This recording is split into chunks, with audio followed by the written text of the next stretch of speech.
It is one of the greatest murder mysteries of the 20th century. In 18 months, 13 women die for no other reason than being home alone when a killer comes to their door. Each is strangled with a stocking or cord knotted in a bow around their neck. The signature of a killer the papers call the Boston Strangler. But who is he? Many believe it is this man, Albert DeSalvo, even though he was never arrested by police or charged by prosecutors, judged by headlines, but never a jury. Still, the reason to believe he did it, argue some, is contained in a confession that DeSalvo taped in 1965. But was DeSalvo's confession a hoax? If so, why did he want people to believe that he was the Boston Strangler? And why is the case still open?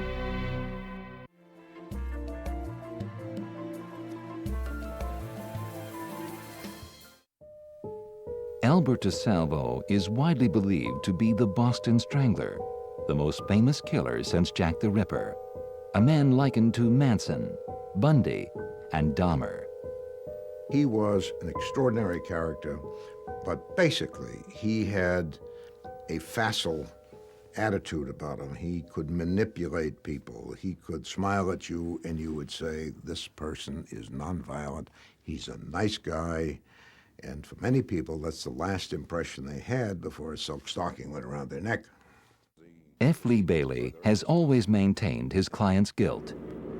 Is there any doubt in your mind that Albert DeSalvo is the Boston Strangler and did indeed kill 13 women in the greater Boston area? No, there's no doubt in my mind, and I doubt that there's any real doubt in the minds of any of the public officials who know enough about the case to have a legitimate opinion. And Albert DeSalvo was But others, then and now, don't believe it. A generation later, the families of Albert DeSalvo and one of his alleged victims want to find the truth. In the quest for power, people will do anything, including but not limited to closing the book and pretending that a crime has been solved when in fact it hasn't, and letting murderers go free. What's amazing to me as a human being, as a woman, is that the Boston Strangler, or some of the stranglers, plural, are still out there. It all began in Boston on a beautiful summer day on the 14th of June, 1962, back when the skyline was more befitting a small town than a city, and people knew nothing of something so evil as a serial killer who walked these streets in search of victims. The first murder occurred near Symphony Hall on a night the orchestra played Bach. Normally, Anna Schlesers would have been there, but tonight she had other plans. After freshening up with a bath, she was going to meet her son for dinner and attend a memorial church service. It was a perfect day, and so far, a perfect evening, until someone came to the door. An hour later, Anna Schlesers was dead. When her son discovered what had happened, he called police. One of the first at the scene was Dana Kuhn of the Boston Police Crime Lab. I can see it today. Anna Schlesers was spread-eagled on the kitchen floor right by the bathroom. The bathtub was filled to the top with water.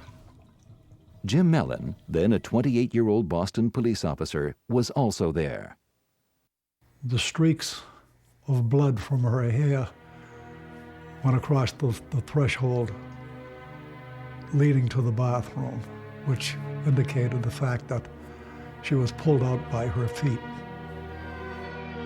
Her bathroom cord is wrapped in a bow around her neck, but it wasn't used to kill her.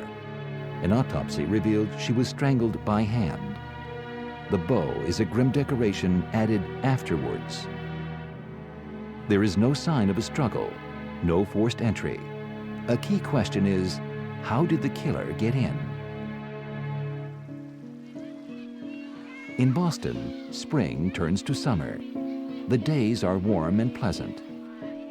But after the sun goes down, Boston is a different city. In the next 4 weeks, 3 more elderly single women are strangled and sexually molested, The biggest similarity was the spreading of the legs and the positioning of the bodies, so that when you first entered the room, that this is the site that you were hit with. That seemed prevalent in most of them.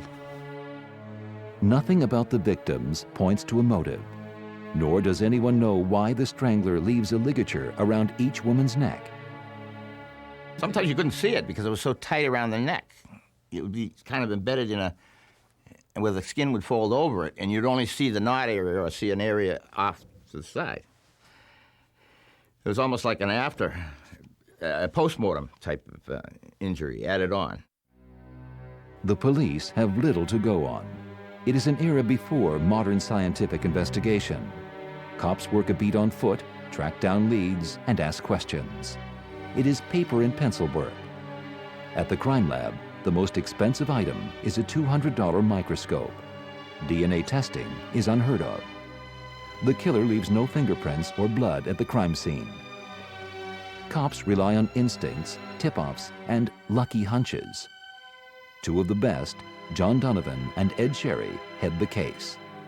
They know murder and Boston inside and out.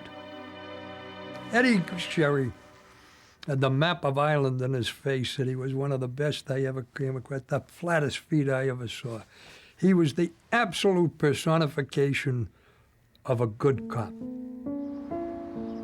In Boston, the press has yet to make much of the 4 murders until a young reporter named Loretta McLaughlin takes on the story. And I walked up to the city editor, Jack McLean, and said, "Hey, Jack, summertime, things are quiet. How about letting me do some work on these murders?" He said, "Oh, why?" He said, "Those women are nobodies." And I said, "But that's just it, Jack. Why would anyone go around killing 4 nobody women?" In August, McLaughlin writes a 5-part series about the murders.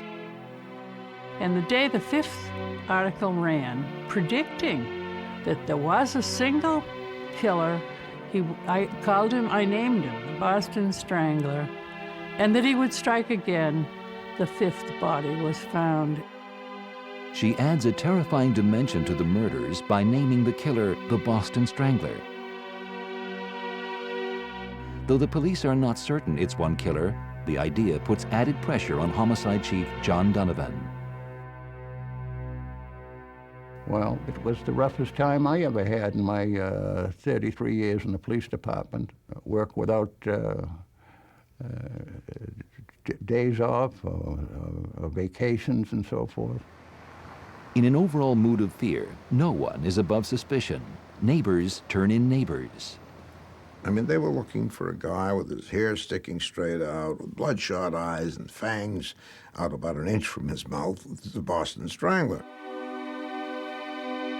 By December, Boston is getting ready for Christmas. No harm has come to anyone since August. It appears the killing spree is over. But Boston isn't that fortunate, and neither are the women who live here. On December 5th, the Strangler strikes again. The victim is Sophie Clark, a 20-year-old medical technician. As 1962 ends, 6 women are dead, and there's little else police know except how they got that way.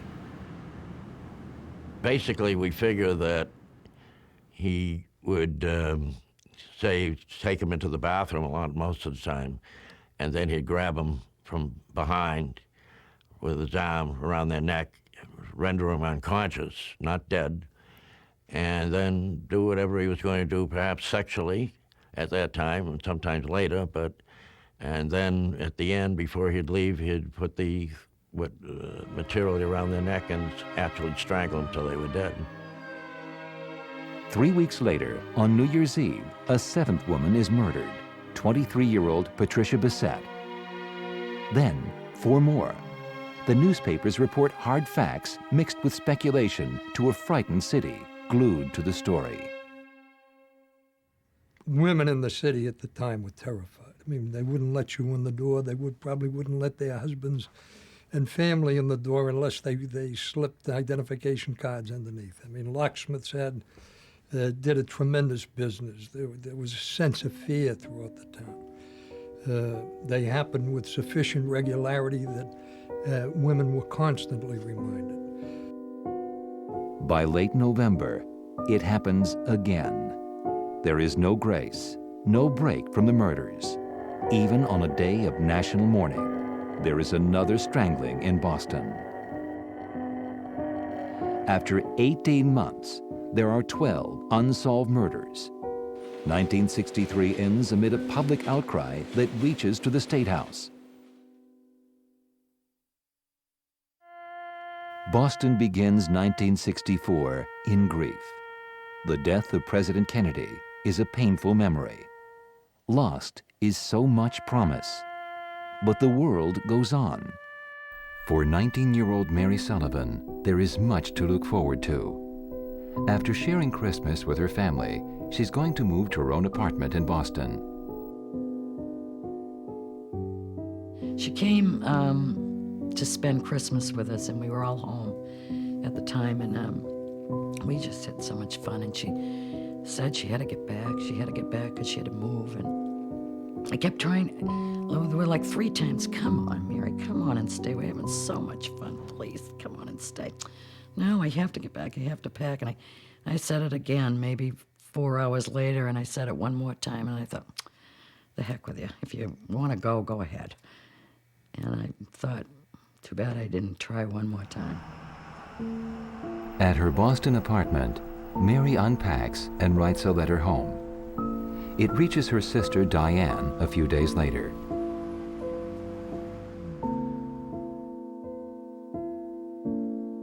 Diane is happy to read her sister's letter, but her intuition tells her something is wrong. The day was beautiful, but it just didn't feel like a good day, and I couldn't figure out why. It's just a perfect day. And it was a great letter. Then it was later on that day that I heard the news. My father had gotten the phone call from the Boston Globe. Still no Boston police. And the Boston Globe asked my father, do you have a daughter, Mary Ellen Sullivan? And there were 6 of us, and during confirmation, you get to change your middle name. So, of course, my father couldn't keep track of 4 girls, so he said, no, I don't have a daughter, Mary Ellen, I have a daughter, Mary Ann. And my mother got up and just said, what hospital is she in? And my father just couldn't talk and shook his head. Her murder is the most gruesome to date. There was a ligature wrapped around her neck, 2 scarves and a stocking. And the killer had decorated the crime scene. We know that she was sexually assaulted with a broomstick, and the killer left a Happy New Year's card between her toes. Mary Sullivan isn't just another victim who did not deserve to die. She is everyone's little sister. She is young, Irish, and Catholic. She is Boston, and she lives only blocks from the State House. Mary Sullivan's murder and the 12 unsolved murders before hers turned Boston's grief to rage. Spurred on by a media frenzy, the public demands justice. A matter for the police becomes an issue for politicians. At the State House, Attorney General Ed Brooke is the top law enforcement official in Massachusetts. In 1964, he is also America's highest-ranking black politician. Brooke decides to bring the investigation of the biggest murder in Massachusetts history under his jurisdiction. Not only will it quell public fears, but Brooke believes it will advance his career if he forms a single statewide effort. So far, 13 murders have occurred in 5 different police jurisdictions across the state, and investigators have refused to work together. Everybody wants to be the hero and make the pinch. It was the self-satisfaction from other officers that would say, oh, gee, he made a great arrest today. He's the guy that caught the strangler. So every police officer kept little notes. They wouldn't divulge it to the rest. Some of them decided to solve the thing on their own, and this, that, and the other, and wouldn't tell others. So, again, it ended up a political ballgame. 13 days after Mary Sullivan's death, Ed Brooke announces the creation of the Boston Strangler Bureau. It is an unprecedented move, but these are fearful times, and the press is relentless. We did a daily series of 29 consecutive stories, big stories, outlining all the details we could possibly find of all the previous cases, and presented that. And actually, that series was part of the public opinion, the force of public opinion that pressed Attorney General Brooke into forming the commission to find the Boston Strangler. Brooke appoints John Bottomley, a top state official and real estate lawyer, to organize the myriad details of the case. Though Bottomley has no experience in criminal investigations, he is considered a good administrator. One of the most important aspects of these investigations is to eliminate situations and people. The Strangler Bureau amasses hundreds of volumes of material on the case. The data is organized to find a common denominator in the murders. The Bureau even reinvestigates each strangling. A local company lends one of its first computers to compile all the data. Still, after 1 year, there is no progress. Stymied, the investigation is willing to try anything, including a psychic named Peter Hurkos. Somebody whispers in my ear that Eddie Brooke, the Attorney General, has brought a psychic in the case. And my reaction is, you gotta be kidding. Now, to many of us, ESP may seem like a lot of mumbo-jumbo, like crystal ball gazing, Ouija boards, or tea leaf reading. Perhaps a good subject for television entertainment, but scarcely a means of scientific investigation. I believe that the people of Massachusetts had everything to gain and nothing to lose. Mr. Hurkos did not cost the Commonwealth any money. He did not impede regular investigation procedure, nor interfere with state or local police. Extraordinary methods of investigation are needed to deal with these highly abnormal and uncommon crimes. Hurkos is an embarrassment. Claiming the ghosts of the American Revolution are causing too much of a disturbance, he leaves town. It was part of the circus scenario that any of these serial killer incidents, Hillside Strangler, Boston Strangler, Charles Manson, etc., they breed weird things, and there's no way to stop them from happening. Peter Hurkos was one of those weird things. In retrospect, he never came close to describing the Boston Strangler. Boston's only consolation is that the stranglings have stopped, with or without the help of Brooke, Bottomley, or the Strangler Bureau. But while the murders have ceased, the saga continues.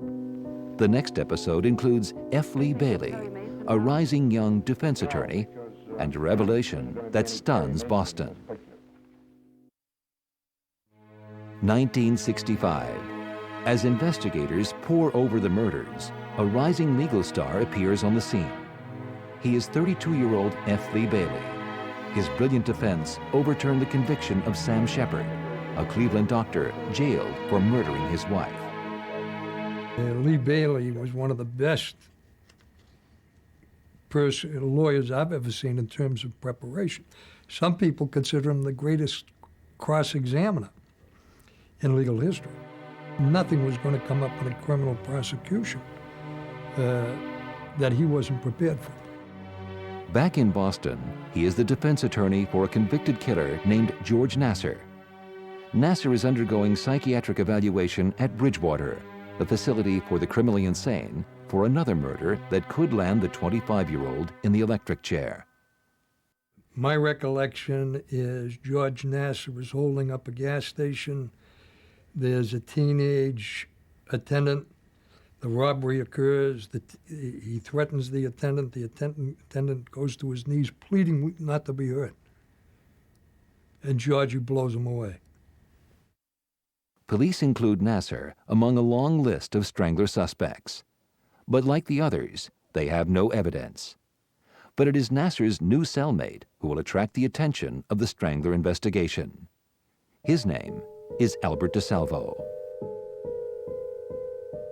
DeSalvo, a 31-year-old fix-it man, married with 2 children, is under arrest for rape in a case police refer to as the Green Man, so called because the assailant wears a green custodial jumpsuit.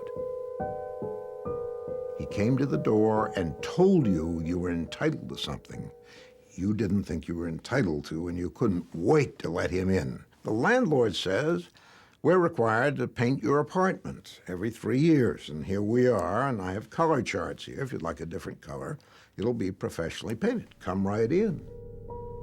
DeSalvo is supposed to be in jail, but he's conned his way into Bridgewater after claiming to hear voices and see visions. The accommodations are better, but the charges are no less serious. If convicted, he faces 27 years. This is DeSalvo's second arrest. In 1961, he was convicted of sexual harassment as the measuring man. He went around, he knocked on doors, he told ladies that he had seen them. He thought they could be models. Would they let him measure them? And they did. $40 an hour, he told them, at a time when most people weren't making $4 an hour.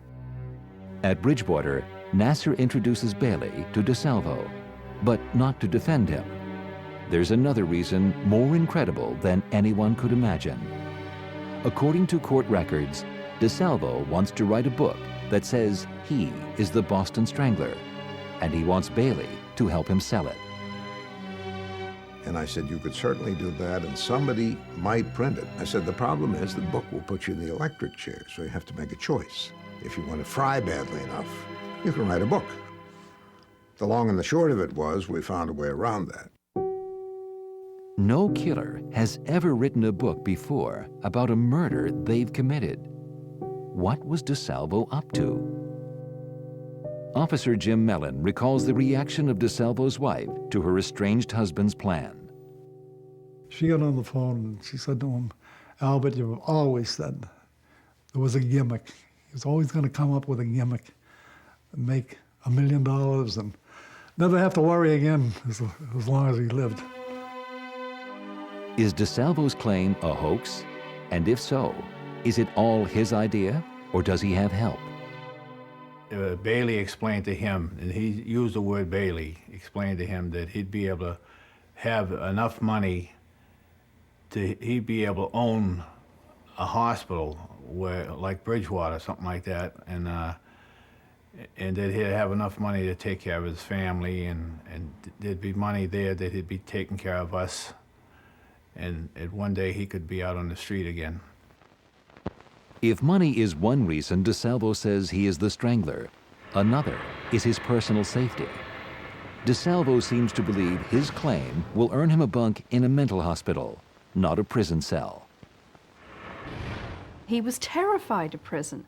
He had had an experience where he had been thrown into a jail cell, where he had been stripped naked, he had been cold, he'd been without food, he'd been hungry, he'd been isolated, he was lonely. He was terrified of going through that again. He wanted to be in a mental institution, and he was led to believe by F. Lee Bailey that he would go to Johns Hopkins University to be studied for the criminal mind. Whatever grand scheme DeSalvo may have had, his hope of staying in a mental institution or money for his family, the only fact that matters is this: is DeSalvo the real Boston Strangler? Bailey checks with investigators close to the case to scrutinize his client's story. I was skeptical, and I said, this guy may try to tell me he's the Strangler. Give me some questions where you will know whether the answers could have been fashioned or they had to come from someone at the scene. And they gave me perhaps a dozen questions. And I interviewed this fellow who didn't look like a strangler, didn't act like one. He was very polite, although very muscular. And on the way home from that interview, I called John Donovan, and I said, here are the answers I've got. They don't make any sense to me, but tell me what you think. And as soon as I got through reading the answers, they said, he looks awfully good. But while some details are accurate, others are not. He said, as far as Mary Sullivan was concerned, that he left a knife by the body. He didn't. There was no knife. He said that he penetrated Mary and ejaculated. He never did. There was no sperm in the vagina. He also said that he put a woolen sweater over her head, and he didn't. There was no sweater. He got it wrong because he couldn't keep all those details straight that were in the newspaper or that George Nassar gave to him. Some speculate DeSalvo got his information from the real killer, perhaps George Nassar or someone else. But it's only a guess because no one knows for certain. Only that some of what DeSalvo reports is right and some is wrong. For example, DeSalvo maintains he talked his way into his victims' apartments, saying he was sent by the landlord to fix something. But the evidence doesn't support his story in the Mary Sullivan case. She had rollers in her hair. And that's another thing. Years ago, if you had known someone was coming to visit you, you'd never be seen in rollers. You'd also never be seen in rollers just opening up the door and letting somebody in. I mean, that was a huge no-no to be seen in rollers. Or in the case of Anna Slessors. She would never open the door for anybody. Not her. But Albert says she went to the door and she opened it.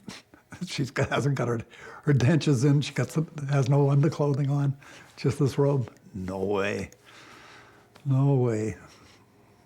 She's a classy lady.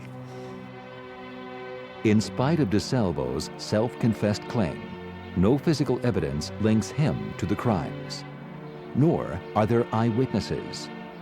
But given DeSalvo's recall of the crimes, Bailey is certain his client is guilty and convinces investigators to question him to see what they think. With nothing to lose and everything to gain, investigators agree to do so. In March 1965, Bailey informs the media that he is representing a man claiming to be the Boston Strangler and that he is in custody at the Bridgewater House of Correction for the Criminally Insane. It hit the city like a thunderbolt. It hit the newsrooms like a thunderbolt. Everyone was racing pell-mell to find out everything they could possibly find out. It was just a startling development that the Boston Strangler, who hadn't strangled anyone by this time for more of a year or 2 years, was suddenly appearing alive and in custody. The state had him the whole time. Soon after, DeSalvo is slated to meet the Boston Strangler Bureau. It has taken F. Lee Bailey months to convince them that he has caught the Strangler. Albert DeSalvo looked like the guy that just fixed your toilet. And it was that innocuous appearance together with his easy smile that caused many to say, well, this guy couldn't be the Strangler. Indeed, law enforcement got into fistfights over it. Later on in the case, so disappointed were they that they didn't catch Albert DeSalvo. I had to turn him in under conditions where they could never prosecute him for murder. So in some ways, this was an embarrassment to law enforcement. Bailey's intention of turning DeSalvo into an object of criminal study begins in August 1965. As a heat wave grips the city, the 3 investigators from the Strangler Bureau arrive to question DeSalvo. The interview could have ended months of speculation over the truth of DeSalvo's story, but it does not. It only adds to the controversy when John Bottomley, the head of the Bureau and a real estate lawyer by training, bumps Boston police from the questioning. And I was ready, and all of a sudden John Bottomley said, before you go in, I want 2 minutes in there with him. And so we couldn't overrule him, so he went in for 2 minutes, and it was at least 2 hours when he came out again. Bottomley handles the entire interrogation alone for purely political reasons. He knew that Brooke was going to go for the United States Senate, and he was going to run for Attorney General. And he figured that if he was the only one that had the story, he'd be the one to get on the witness stand. And the publicity and everything would push him into the Attorney General's job. Bottomley questions DeSalvo over several weeks for 52 hours. Afterwards, Bottomley becomes the leading advocate of DeSalvo's guilt. But no one else ever questions him, and Bottomley keeps the audio tapes from the media and the public, a decision he staunchly defends. Only transcripts are released. Well, definitely not. They were not made available to any person. I must say, though, that the district attorneys of the counties in which these murders occurred were given copies of the transcript of related crimes. And also, it should be remembered that counsel for Mr. DeSalvo was given a copy of the transcript, because just as much as it's the property of the Commonwealth, it's the property of Mr. DeSalvo. The tapes have long since disappeared, but some familiar with the investigation say the reason why they were never made public is because they reveal Bottomley botching the questioning, going so far as to help DeSalvo answer questions that tie him to the crimes. It was like a softball pitcher. Bottomley would throw the ball up, and if Albert didn't get it one way, he'd throw the ball up again, and it'd come back the third time. Say, wasn't that the way you mean it? He'd say, sure, that's what I meant. Flawed or not, Bailey makes sure that his client's confession can never be used against him. The reason? DeSalvo never waived his right against self-incrimination, so whatever he says cannot be used in court. The only thing I required was you can't kill him. You can study him, you can confine him, you should confine him. I recommended he be sentenced to life imprisonment, but you can't kill him. And that's the deal. And why did they have no chance to prosecute him? Because I was calling those shots. There is still no evidence to tie DeSalvo to the crimes. His confession is flawed, and his motives suspect. But what really cements DeSalvo's claim to 13 murders is a book. Gerald Frank was just about to publish a book called The Boston Strangler, which became a bestseller. And he came to me and he said, "Don't tell me they've got the guy, you're ruining my book." I said, "You might want to wait a month or so." And we made a deal that Albert's family, not Albert, and his lawyer to a degree, would get 15% of the royalties that were paid to Gerald Frank. On June 17, 1966, DeSalvo sells the rights to his life story. As the contract states, quote, "for violations I may have committed," end quote. The price? $15,000 and royalties. Ironically, once the contract is signed, Frank never interviews DeSalvo for his book. Instead, he derives his information from Bailey, Bottomley, Brooke, and others in the Strangler Bureau, not the self-confessed killer. I believe that F. Lee Bailey organized the book. He was the one who was going into the prison, and according to DeSalvo, whether this is true or false, I don't know, but according to DeSalvo, F. Lee Bailey would come in on a daily basis with a tape recorder. In November 1966, The Boston Strangler becomes a bestseller. Even though DeSalvo has never been charged with the murders, the book categorically speaks of him as the man who murdered 13 women. But some call the book a work of fiction, not fact.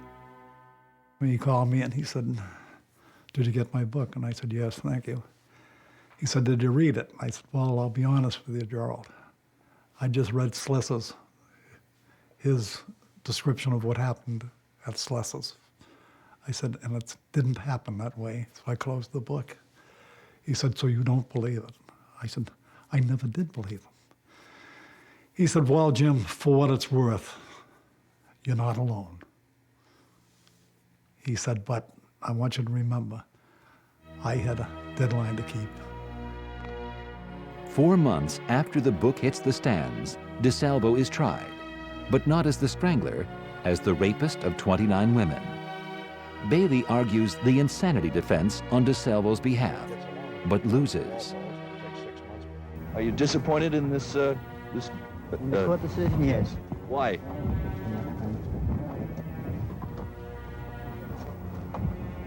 You happy to be going back to Bridgewater? No comment. DeSalvo is sentenced to 27.5 years to life at Bridgewater, a mental hospital. He may have been able to stay there, but after he escapes a month later, he is recaptured and jailed in a maximum security prison, the last thing he wanted. 6 years later, DeSalvo is ready to talk again. This time, he threatens to tell what he says really happened. After 6 years in prison, nothing has gone DeSalvo's way. Little or no money reaches his family, and the promise of being a crime study in a mental institution, as he had been led to believe, never happens. Now he wants to sell his autobiography to journalist Steve Dunleavy. Dunleavy is the only reporter ever to speak to DeSalvo. His conclusion, after spending 33 days in a jail cell with him, is vastly different from what Bailey or Bottomley claim. In actual fact, after meeting up with DeSalvo and studying him quite a bit, I was convinced that he was not the Boston Strangler. He was what he boasted to be, a cowardly, big-mouth rapist.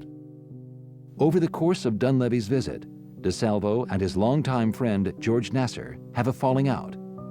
By the time Dunleavy leaves, DeSalvo wants to change his story, but it is too late. The last visit was when we visited Albert, and he gave me, during the, when we were ready to leave, he grabbed me and gave me a bear hug and everything. That was the only time he ever actually hugged me or anything. And asked, told us things are hot, and he would like us not to visit him until he further let us know, give us notice that he was in fear of something happening. And he was getting ready to go to court, hoping to be able to go to court and speak out about how this all came about and how it started and who was involved in the whole thing. He said it's going to be big.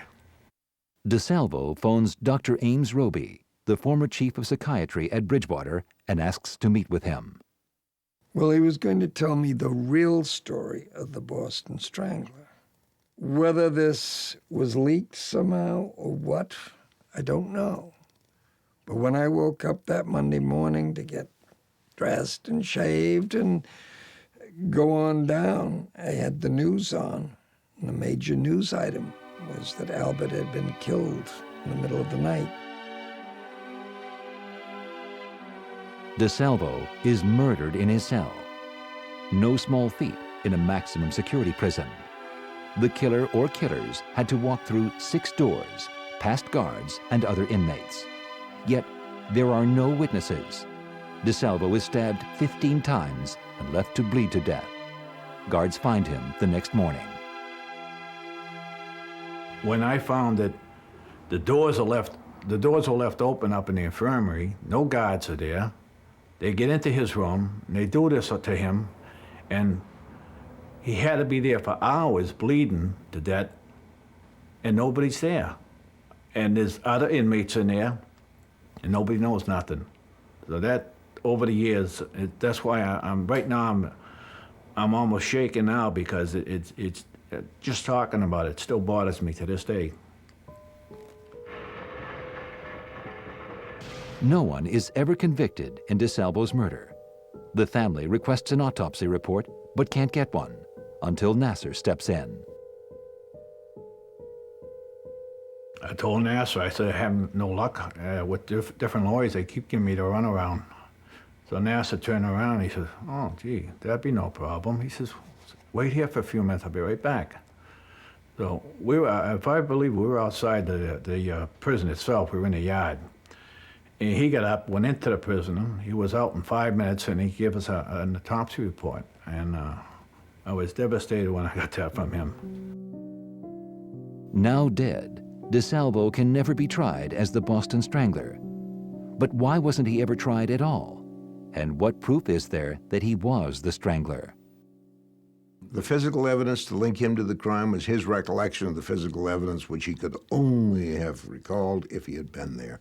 That's the proof against Albert DeSalvo. The fact that he didn't go through a court trial is not the end of the day. The end of the day is law enforcement said, okay, there's no need to look further for the Boston Strangler. That's what two attorneys general, lots of important and able cops. The public should have confidence they would not have abandoned the search if a dangerous man might still have been out there. But some doubt that DeSalvo's knowledge of some of the crimes is any proof he was the killer. I do believe that at least one murder, and I'd be willing to bet a week's pay that was committed by another individual whom Albert met in prison. And I think that individual gave details to Albert in which would provide a foundation for Albert laying claim to the murder. The attorney for the DeSalvo and Sullivan families are certain Albert DeSalvo is not the real strangler. The proof, they allege, is that prosecutors never brought him to trial. How can a man who has confessed to 13 brutal murders involving sexual violation of women never be charged? Ever. And all they needed was probable cause, which is a very, very low standard. Was a crime committed, and did this person that we're about to indict commit the crime? Do we think maybe they did it? That's all probable cause is. It's the lowest standard of proof in the judicial system. Instead of a court of law, the truth is left to the strangler industry. A year after the best-selling book, Hollywood turned out a movie about it. The Boston Strangler, very much like Son of Sam, became an industry in Boston. As the industry flourished, you had politicians stepping up to the plate, you had cops being promoted, you had F. Lee Bailey, best ask him, but I think that would have been his first fortune that he made. Obviously, Hollywood had a bonanza. I thought it was a very, very weak movie. DeSalvo sues the film company, claiming he was not portrayed accurately and that he has received no money for it. They argue in turn that they purchased DeSalvo's rights from Gerald Frank. A judge agrees, and DeSalvo gets nothing. Albert H. DeSalvo was eager to tell the world that he was the Boston Strangler, motivated more by personal gain than conscience. In the end, he gained nothing and lost everything. Obviously, I wish he had never got himself into that thinking he was going to make things all right for help everybody else by professing to be the Strangler when in fact he wasn't. Thinking, however he was coached into it or not, to me, I know if he never had done that, he'd probably been on the street today alive. The words of Albert DeSalvo are all that connect him to the unproven belief that he is the Boston Strangler. There are many out there. There are many fathers and sons out there that are Albert DeSalvos at a given time. Some idea might be gotten out of what happened to me. If this will help only one, we've accomplished something. But DeSalvo's words aren't good enough for his family and the families of Mary Sullivan. Now, more than 40 years later, they want the Boston police to turn over DNA evidence so they can conduct their own investigation. The police have refused. The unlikely reason? The cases of Mary Sullivan and other victims of the Boston Strangler are still open because no one was ever brought to trial. We're just small people in this big city of Boston, in all these government buildings, with all these government people. To me, they're not doing the job. I don't want to be told that. Just open the case up. Who killed her? At the end of 2001, the families had the bodies of Mary Sullivan and Albert DeSalvo exhumed. After conducting their own tests, experts found that the only foreign DNA on Mary's body was not Albert's. It is yet another indication that DeSalvo may not be the real Boston Strangler.